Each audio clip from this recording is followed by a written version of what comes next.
Angela Davis was an undergraduate at Brandeis University, and she got her BA, which pleases me immensely because it's my field too, in French literature, having also spent a significant amount of time in Paris at the Sorbonne, receiving her certificat in modern French literature.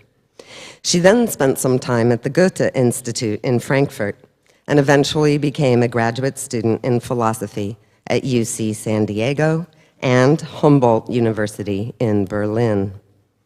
Before coming to the History of Consciousness department at UCSC, she taught in philosophy, political science, humanities, women's studies, and ethnic studies at various institutes and universities in California, especially San Francisco State, where she taught for 10 years. She was also an instructor in the education program at the San Francisco County Jail.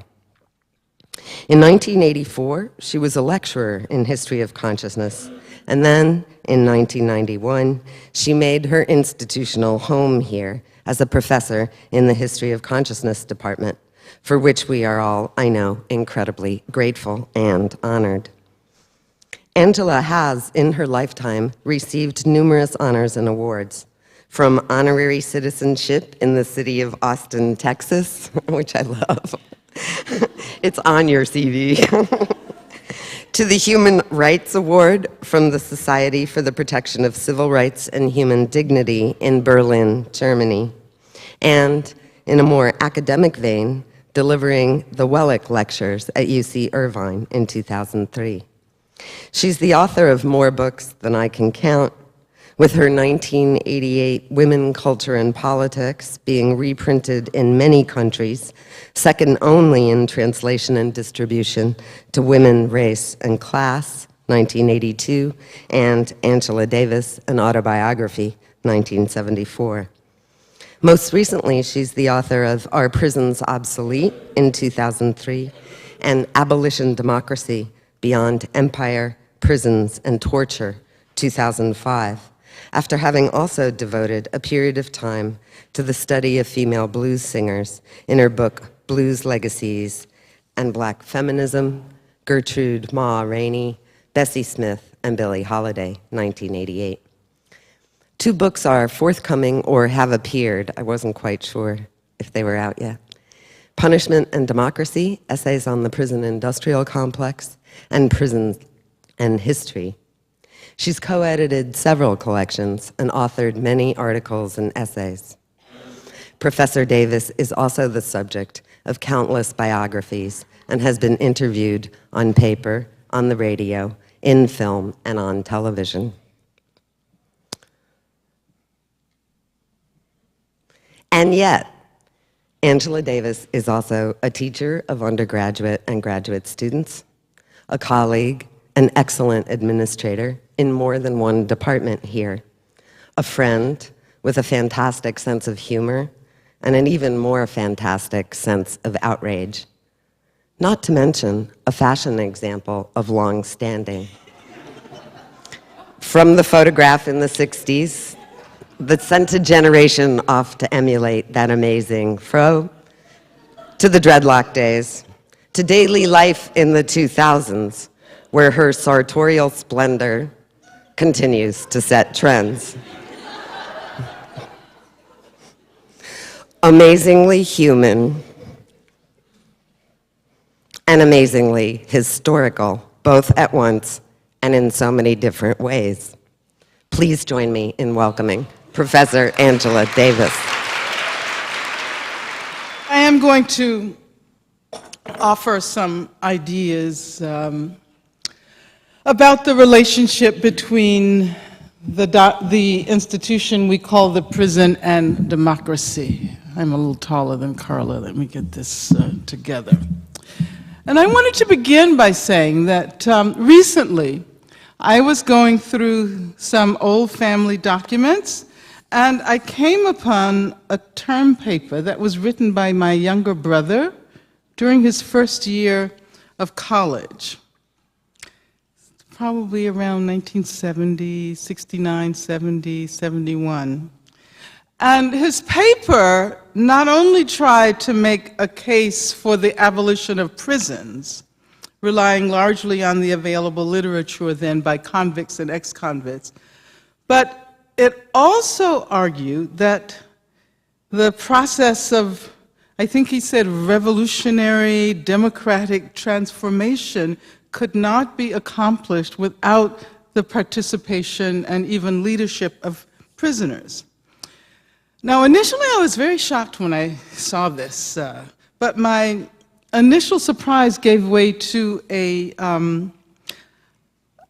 troubling moment of nostalgia, I think I would call it, as I tried to ward off the feeling that those of us who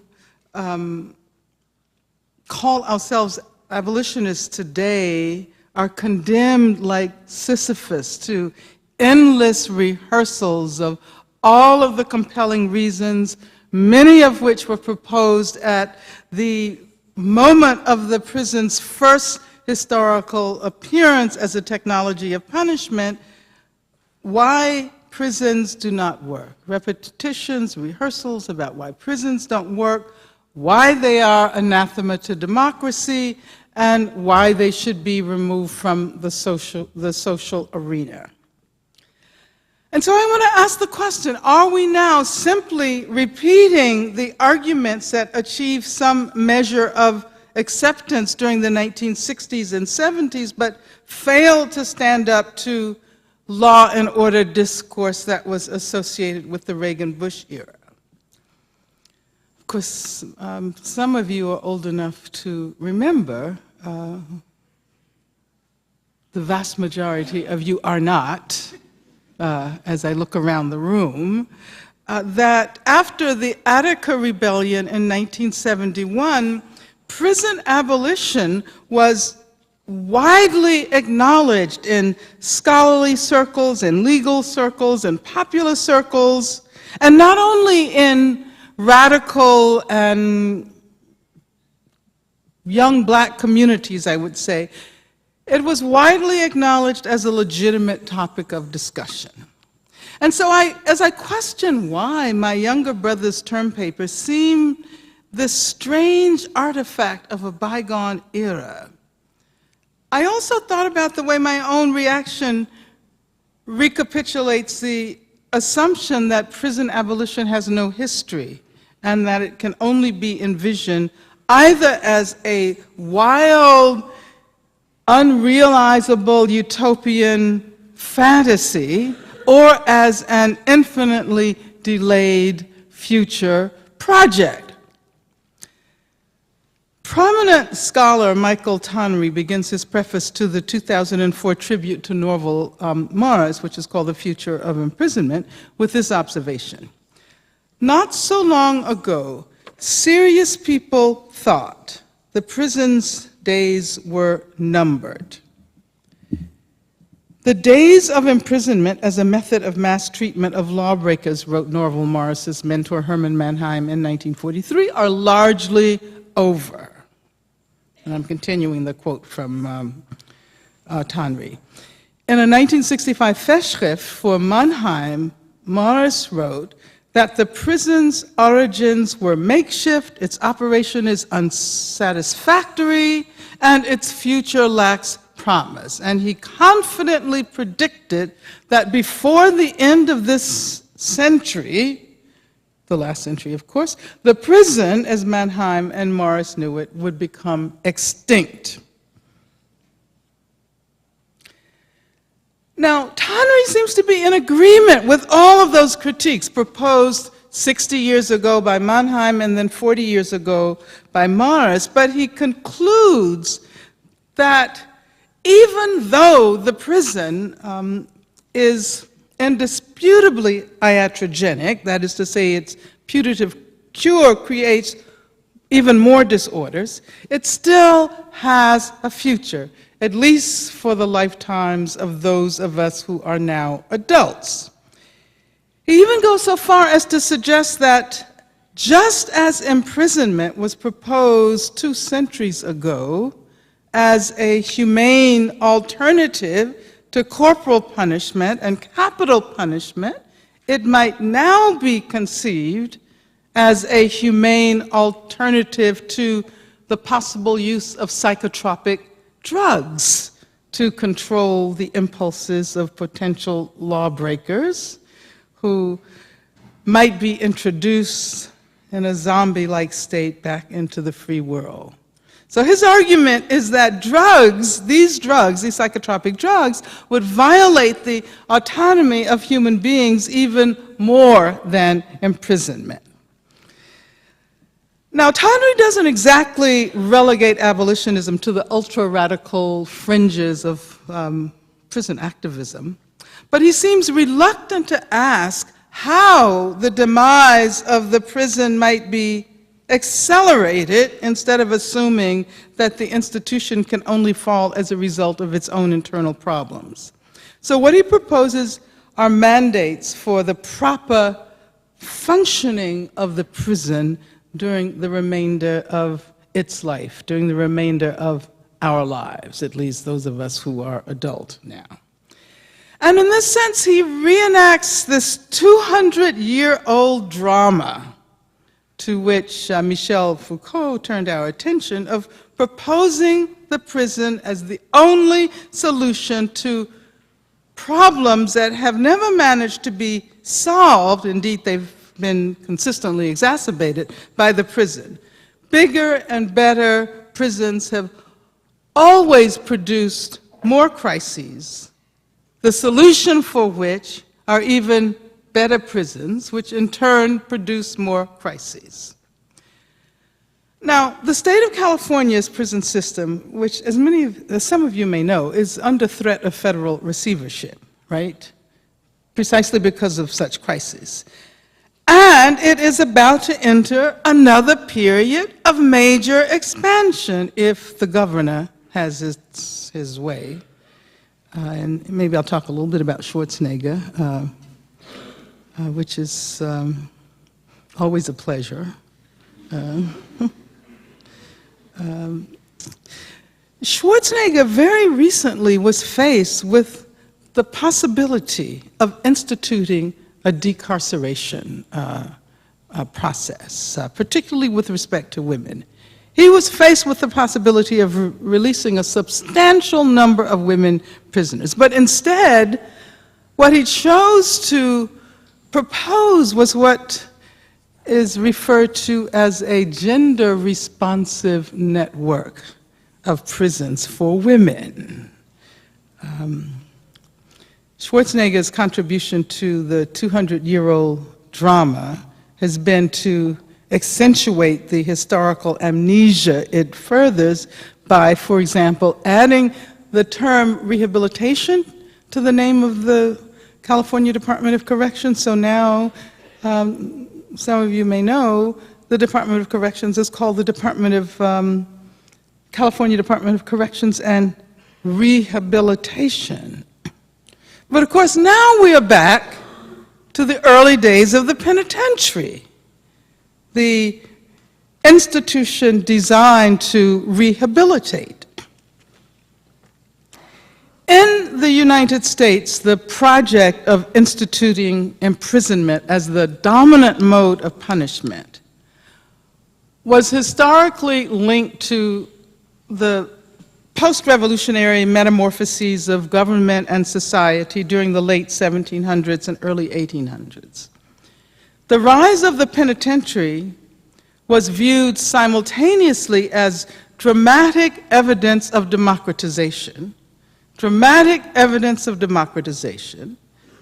and also as symptom of the unacknowledged gender, class, racial equalities that were embedded in the very structure of the new democracy. Imprisonment as punishment meant, on the one hand, that the denial of liberty provided negative proof of the emergence of liberty as the social standard. The denial of liberty was, so to speak, the exception that proved the rule.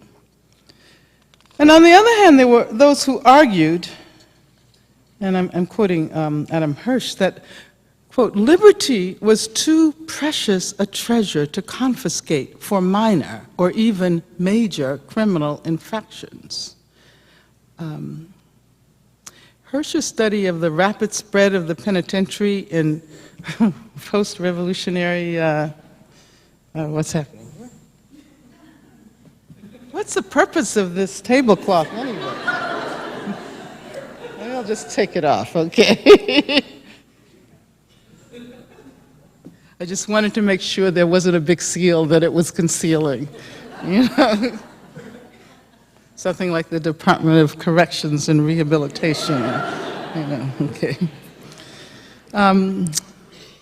And so I was talking about Hirsch's study of the spread of the penitentiary in revolutionary America, and it points out that during the debates regarding the new punishment, there were these radicals who called for the abolition of all punishments.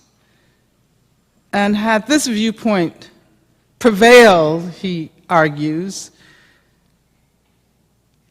Americans would not have been led toward the penitentiary. But alas, the viewpoint did not prevail. And although an important element of the intellectual history of the prison is precisely the persistence of arguments for its abolition, and they've been almost always overshadowed by calls for prison reform, the prison has obstinately established itself as a permanent and hegemonic institution in U.S. democracy. Ironically, it still presents itself as both evidence of democracy, thus necessary exception, and as irreconcilable contradiction. And so the question I want to ask this afternoon is whether a deeper consideration of the relationship between imprisonment and democracy might establish a more productive framework for arguments against the hegemony of the prison, and thus for prison abolition today. But before I proceed, I should perhaps share with you the more immediate reasons for these reflections. For the last 9 years or so, 10 years or so, I've been working with an organization and a movement that works under the rubric Critical Resistance Beyond the Prison Industrial Complex. And this movement is largely responsible for the introduction of the term prison industrial complex into popular discourse.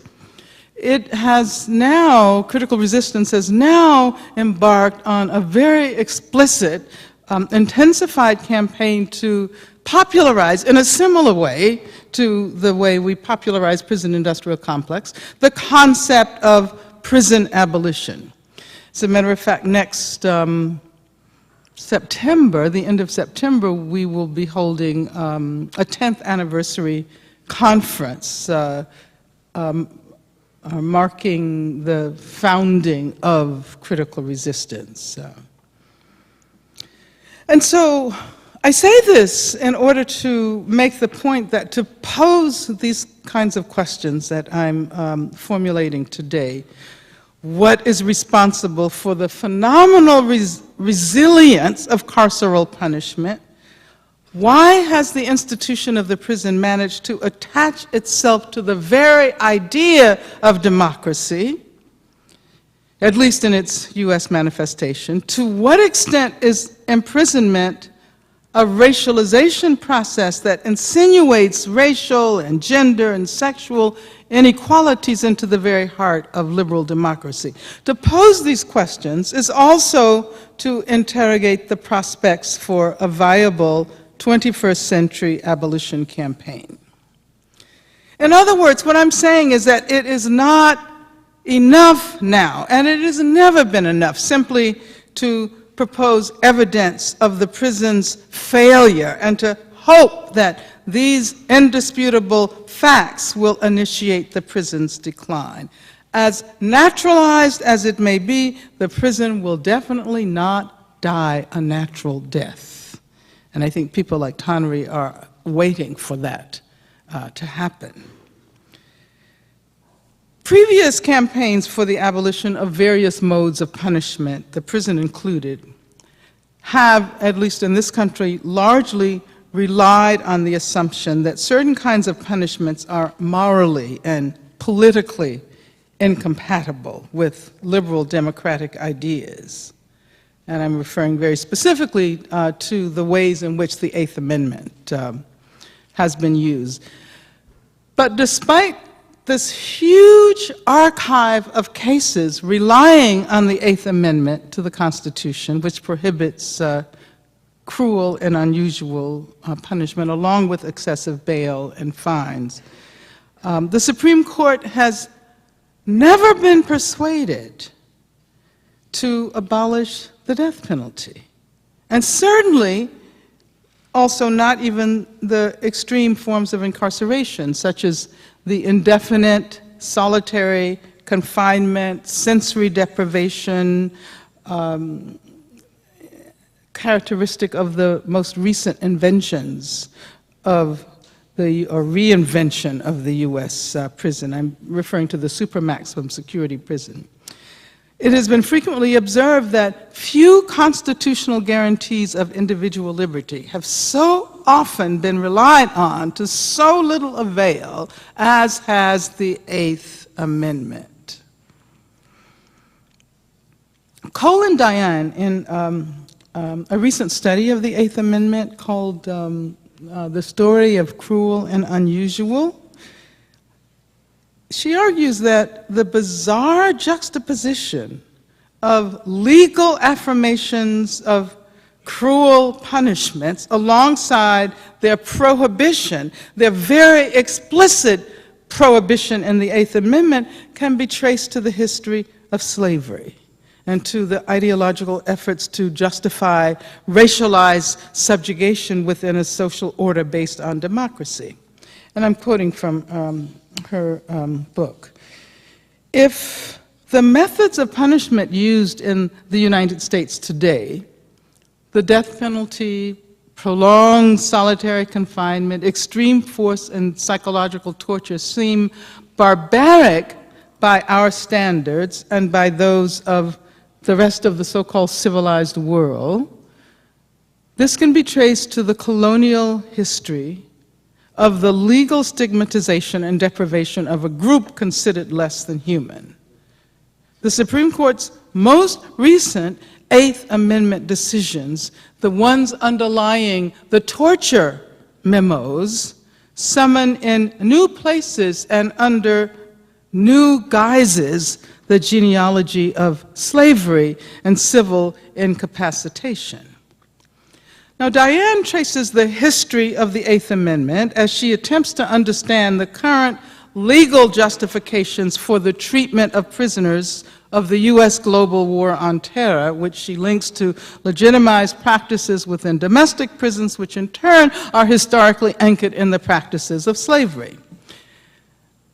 It's significant for my purposes to take note of the fact that the institution of the prison has played a pivotal role in the U.S.-initiated global war on terror, which George W. Bush, and I won't say anything more about him because we'll run out of time, has frequently characterized as an ideological struggle in defense of democracy. Ideological struggle in defense of democracy. The articulation of carceral institutions with neoliberal democratic ideologies poised against the threat of terror recapitulates the early history of U.S. democracy as it executed the project of extending rights and liberties to some while denying them to others, denying them most consistently to black slaves. And so this raises the question, what if imprisonment is so philosophically anchored to liberal conceptions of democracy, inflected and infected by racial exclusion, that we cannot unthink it, much less disestablish its institutions without reconceptualizing democracy.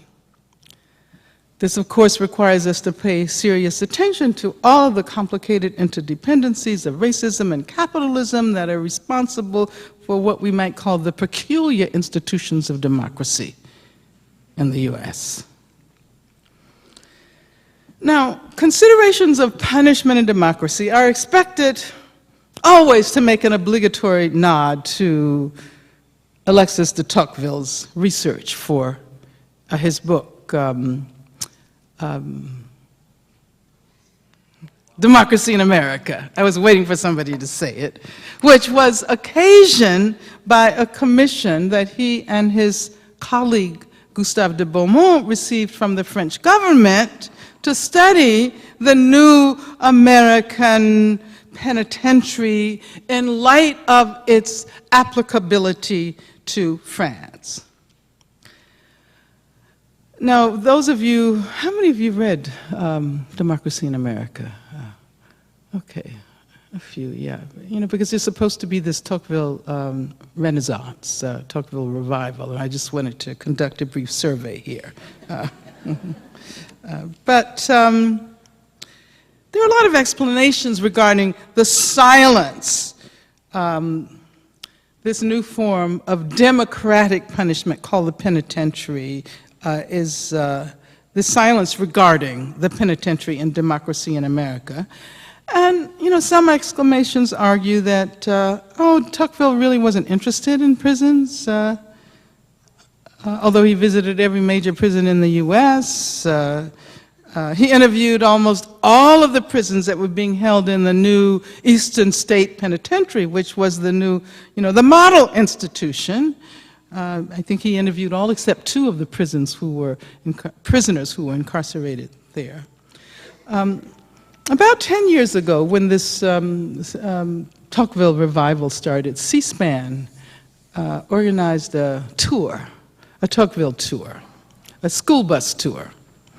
And it was supposed to explore democracy in America. They retraced Tocqueville and Beaumont's trips. They stopped in the communities that the 2 visited. And they conducted discussions on religion and politics, the impact and power of the press, the changing role of government. And the goal of the trip was to discover what democracy means today. It's interesting that this series coincided with a renewed public awareness of the prison crisis. And the series did include some discussions about specific prison sites visited by the 2 researchers, Sing Sing, for example, Eastern State. But I wonder how this tour might have turned out had they visited as many prisons and talked to as many prisoners and wardens and guards about democracy as Tocqueville did. In a sense, the C-SPAN tour was consistent with the historical tendency to secrete the prison under the shadows of democracy. And following the example of Tocqueville's reception of democracy in America, the punishment of imprisonment, even though it simultaneously relied on, and you might say negatively constituted individual rights and liberties, the penitentiary was expelled beyond the margins of democracy. In a very real sense, it was the negation, imprisonment as the negation of democracy. It was the negation that liberal democracy required as evidence of its existence. It was and remains the constitutive negation of liberal democracy. Carceral punishment, that is to say punishment that consists in the deprivations of rights and liberties, only makes sense within a society that putatively respects individual rights and liberties. And so the liberal democratic subject knows she is free precisely because she is not in prison. This constitutive negation precisely demonstrates the meaning of freedom. And in this sense, it's structurally similar to slavery. I know I am free because I am not a slave. I know I am free because I am not a prisoner. I mean, how else can we explain the persisting fascination with the prison? The concealment of its work, and at the same time, the fascination with this institution. In the 19th century, prisons were major tourist destinations. People took vacations by going to prisons. As a matter of fact, in 1858, 10,000 tourists flocked to Eastern State Penitentiary. And I should say that historical prisons still hold this fascination for people because in 2002, only more than 68,000 visitors walked through the cell blocks of Eastern State, which was opened as a kind of museum or historical site in the late 90s, I believe. But it's interesting that with all of the secondary literature on Tocqueville's Democracy in America, there's very little attention to the fact that his intimate engagement with the American penitentiary may have influenced his analysis of democracy. And so how might we read the silences in that text, including and beyond the speculation that some scholars have proposed that the prison may well have been Tocqueville's model for despotism. But I want to go on to say that there are now more people in and out of prison during the course of a year today than there were in the entire population of the US at the time of Tocqueville's visit. In 1831, there were approximately 13 million people in the country. And of course, the census, that would probably mean that indigenous people were not counted. And I don't know whether slaves were counted in the census. We know that 3/5 of the slave population was counted for purposes of apportionment. Today, 13.5 million people spend time in jail or prison over the course of a year. The figure we usually hear is, what, 2.2 million people? But that's on any given day. That's a census conducted on one day. That figure doesn't tell you how many people actually go through a jail or a prison during the course of a year. The lives of 7 million people are directly supervised by prison guards, probation officers, parole officers. And of course, I could continue this litany of statistics, relying on the Bureau of Justice Statistics, which publishes the annual prison census entitled Prisons and Jails at Mid-Year. It publishes it annually. The latest census was taken on June 30th, 2006, and it highlights the fact that 4.8% of all black men were in prison or jail. 11% of black men between the ages of 25 and 34.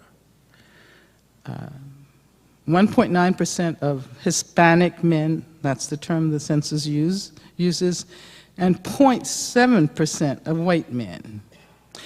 Now, I quote the Bureau of Justice Statistics knowing full well that the enormity of the numbers has little impact on how the public responds to the knowledge that the U.S. now holds more people behind bars, both absolutely and proportionally, than any other country in the world. But I cannot restrain myself. And despite the abstractness of the numbers, and of course more than anything else, conventional ways of knowing the prison are based on and rely on numbers. If you don't have the numbers, you definitely can't be considered as to have anything significant to say about the prison. So I use these numbers ambivalently. But I do want you to think about the quantitative impact of imprisonment on Black communities.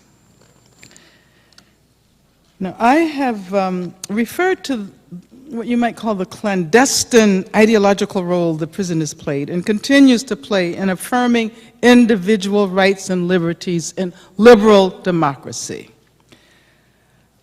Now I want to dwell for a moment on the way these rights and liberties operate within the trajectory that leads to imprisonment. What is peculiar to the United States, I like that word, peculiar, and you know why I'm using it, and to U.S. democracy is the entanglement of slavery in the historical emergence of the prison. Already during slavery, as Saidiya Hartman, for example, has pointed out, Black people were acknowledged as individuals with legal personality only through their culpability. You know, that is to say, slaves were considered property, but property cannot be found guilty of a crime. And so there had to be this acknowledgement of some element of legal personality. And so the legal trajectory that concludes with the prison sentence recognizes the individual as a juridical subject with a range of rights, and we all know what those rights are: to confront one's accuser, to due process, to a trial by jury of one's peers, etc. Therefore, the prisoner, and of course, in the current prison population, there are more Black people than white. There's a significant number of Latinos in California. The majority of prisoners are Latinos. The prisoner experiences his or her rights and liberties precisely through the process of their denial. Precisely through the process of their denial. And of course, even within the confines of the prisons, such rights are supposed to be, some rights are supposed to be respected. Some years ago, I had the opportunity to sit in on a really interesting classification hearing at a maximum security prison in California, down at Calipatria. And the hearing was to decide whether this prisoner was going to be classified as a level 4 inmate to be housed in a what's called a 180-degree facility. 180-degree facility is about the angle of vision from the guard tower. Or whether he would be classified as a level 3 inmate to be housed in a 270-degree facility. He wanted to be housed in a 270-degree facility because there's a little bit more flexibility, because some of the cells are actually behind the actual vision of the guard from the guard tower. And a lot of you are familiar with the panopticon setup. But the point that I want to make is that the administration was so careful to follow due process, and it insisted that this prisoner was receiving due process and could not be indiscriminately classified. As a matter of fact, there's a whole range of numbers for classification, and the numbers determine where the prisoner is going to be housed, in 270 degree, or 180 degree, at level 3, or level 2, or whatever. It goes on infinitely. The point I'm trying to make is that from its advent, the prison as punishment, and have to distinguish between the use of the prison to hold people prior to punishment, or the use of the prison as a technology of deprivation of rights and liberties. The prison has been a quintessentially democratic institution. a quintessentially democratic institution. It demonstrates through the process of negation the centrality of individual rights and liberties. Civil life is negated, and the prisoner is relegated to the status of civil death. Following Claude Meillassoux and Orlando Patterson, Joan Diane and Colin Joan Diane and other scholars have compared the social death of slavery to the civil death of imprisonment, particularly given the landmark legal case in 1871, Ruffing v. Commonwealth, which declared the prisoner to be a slave of the state. A convicted felon has, as a consequence of his crime, not only forfeited his liberty, but all his personal rights except those which the law and its humanity accords to him. He is, for the time being, a slave of the state. He is civiliter mortus, and his estate, if he has any, is administered like that of a dead man. Although prisoners' state of civil death has now mutated so that they're no longer completely the living dead, as Diane characterized them, that is to say their residual rights have been slightly augmented, still there remains a range of deprivations that situate the prisoner, indeed also the ex-prisoner, beyond the boundaries of liberal democracy. And so in the couple of minutes I have left, I want to look at one such deprivation, the loss of the right to vote. And I'd like to think about the impact of felon disenfranchisement on the workings of contemporary U.S. democracy. The majority of the imprisoned population loses the franchise, loses the right to vote, either temporarily or permanently. There are only two states in which prisoners can vote, Maine and Vermont. And maybe we'll talk about why such states were able to retain the franchise for prisoners. Felon disenfranchisement emerged, as some of us remember, as a key factor in the disputed 2000 presidential elections. Interestingly, it was not identified as a major factor in the 2004 elections, even though none of the laws had changed. According to sociologists Jeff Manza and Christopher Eugen, who recently published a book called Locked Out: Felon Disenfranchisement and Democracy, according to their study, 5.3 million people, here I go again, using these figures, hoping they'll shock you, 5.3 million people have lost the right to vote, either permanently or temporarily. And among black men, the figures are even more dramatic. Almost 2 million black men, or 13% of the total population of adult black men, are unable to vote. And in some states, 1 out of every 4 black men is barred from voting. Now, felon disenfranchisement has a long history. As a matter of fact, it goes back in the US to 1776, when the first law permitting felon disenfranchisement was passed in Virginia. But it was a rare practice during the early era, precisely because not that many people could vote.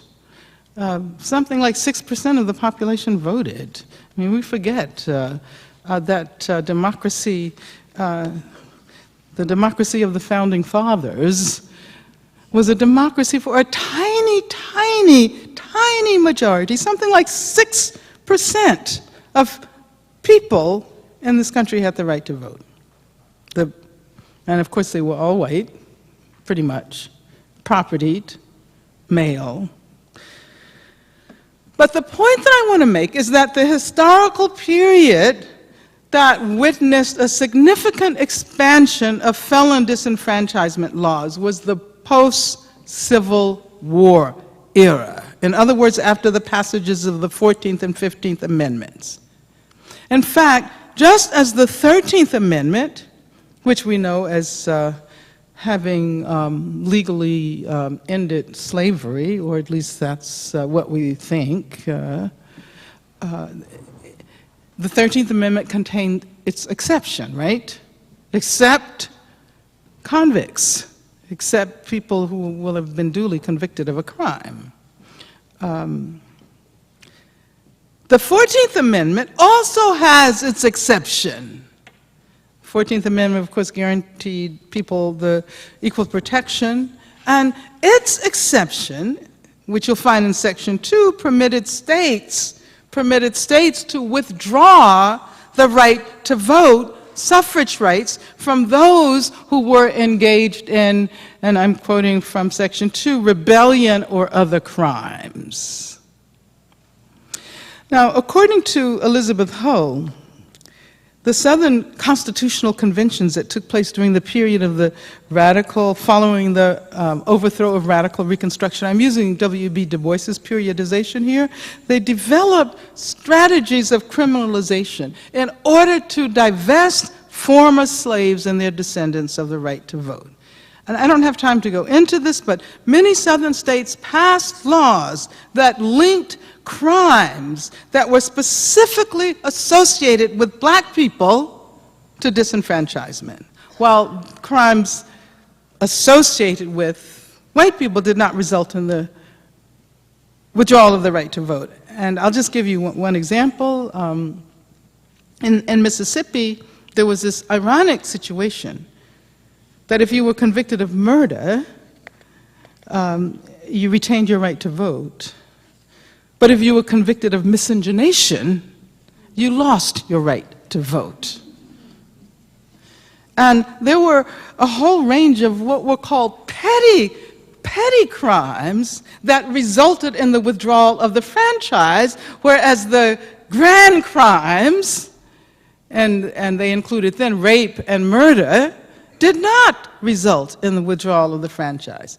I mean, I don't really have time to develop an extended analysis of the historical development of our current practices of felony disenfranchisement. So I'll simply point to Manza and Yugen's findings that between 1850 and 2002, states with larger proportions of people of color in their prison populations were more likely to pass laws restricting their right to vote, which leads them to conclude, and I'm quoting, that there is a direct connection between racial politics and felon disenfranchisement.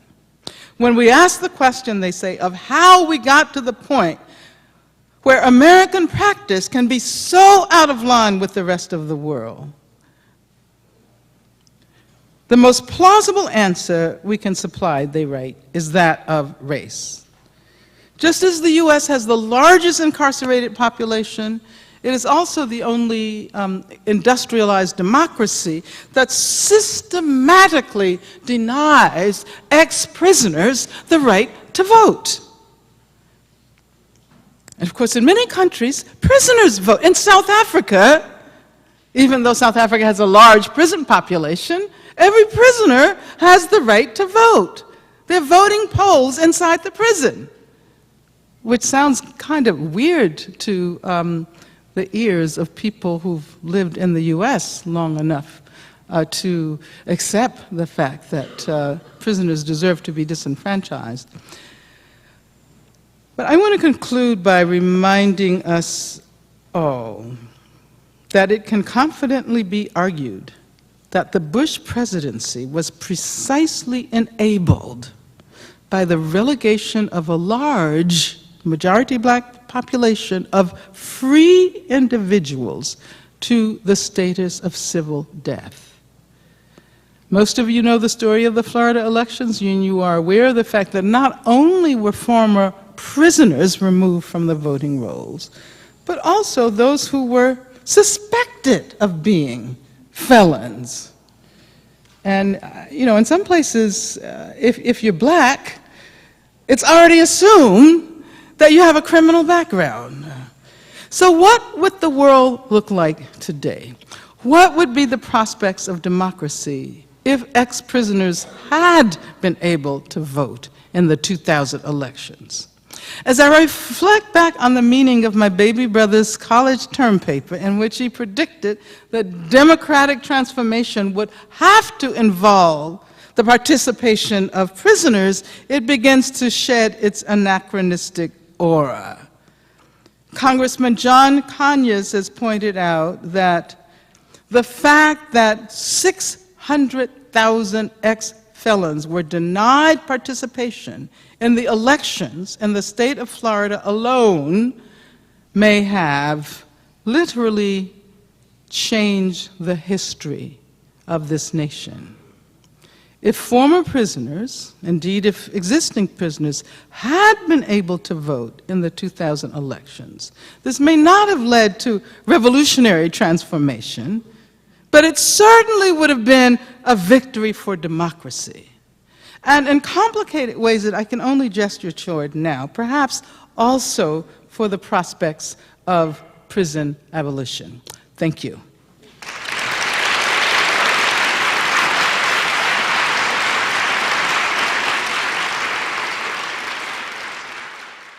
I couldn't help but think about some of what you've written when I saw the New York Times on Sunday, and the front page article, at least in the online version, talked about the difficulties of prisoners who've been released thanks to DNA testing, who've been exonerated completely under this system of justice, but who nonetheless are still unable to reclaim their democratic rights for in all kinds of spheres, so that on top of everything else that they've been robbed of, they can't actually claim what is rightfully theirs, even under this system. And I wonder if you want to say anything about the large argument you've been making today about democracy and that afterlife of the prison, even for people who are found to be not guilty.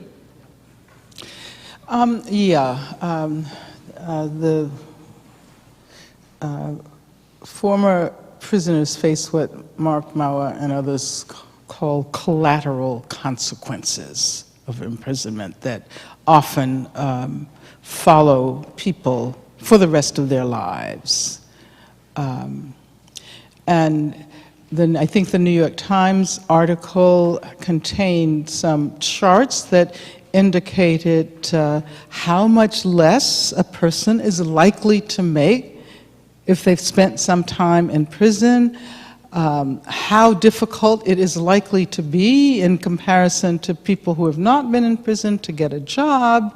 Of course, I mean, it's interesting because this whole historical project of the penitentiary assumed rehabilitation. It assumed that you would go to prison, you would reflect on yourself, you would establish a relationship to God. We didn't get to talk about the religious dimension here. And you would emerge, after 5 years of solitary confinement or 10 years of solitary confinement. Most people actually went insane as a result of that. But the assumption was that you would emerge as a new citizen, as a renewed citizen. You would be rehabilitated.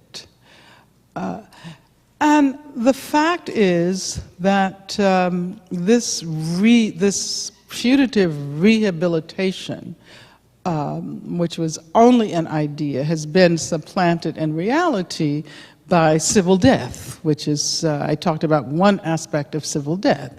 And so you can say that people who discover that if they, how many times have you checked a box saying that you've never been convicted of a crime?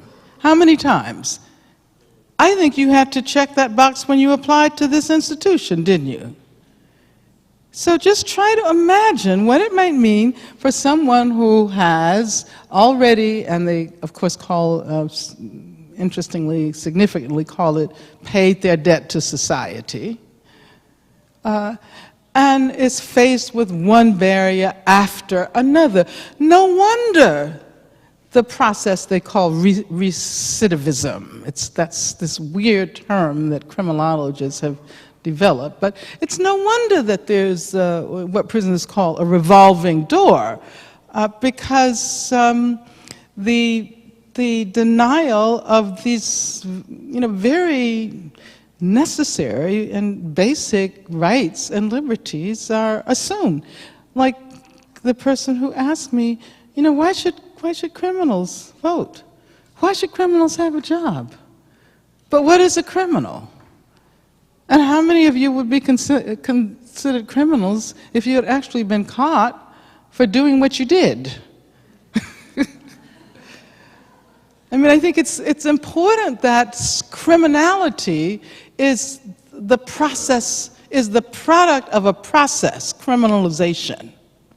And I'll conclude by pointing out that a recent study by the Justice Policy Institute discovered that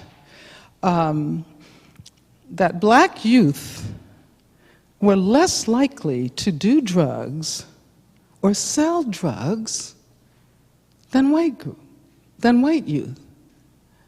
Almost all of us here probably assume that there's just, more drug use, and black communities are poor and people do more drugs. But they discovered that black youth did less marijuana and sold less marijuana. They did less crack and sold less crack. The only similarity, the only situation in which there was basically equality was heroin. Black and white youth did heroin about. But the ideological representation of young black people, especially young black men, as drug addicts involved in the drug traffic, is so powerful that it creates this moral panic that even those who have never been in prison have to contend with this civil death, with these collateral consequences. Another study was done, I think Mark Maurer references this, on black and white people, and unfortunately these studies were basically black-white. They didn't include, Asian Americans, they didn't include Native Americans, Latinos. But the study discovered that in terms of people who got called back for job interviews, people who represented themselves as having gone to prison, of course, didn't get called back at a very high rate at all. So you had, white people who represented themselves as having been in prison got called back at a rate that was higher than black people who represented themselves as having gone to prison. But black people who represented themselves as having never been to prison got called back at the same rate as white people who represented themselves as having gone to prison. So it's like, it's an always already situation. So it's not only about those who are caught up in that web. We're talking about reverberations throughout the society. So thank you very much for your question, and I want to thank the Cowell students. I was wondering who you were, and I actually did not know, but I do remember a couple of weeks ago talking to a few students who were in the class. So thank you so much for coming, and I thank everybody for your attention. Thank you very much, Angela.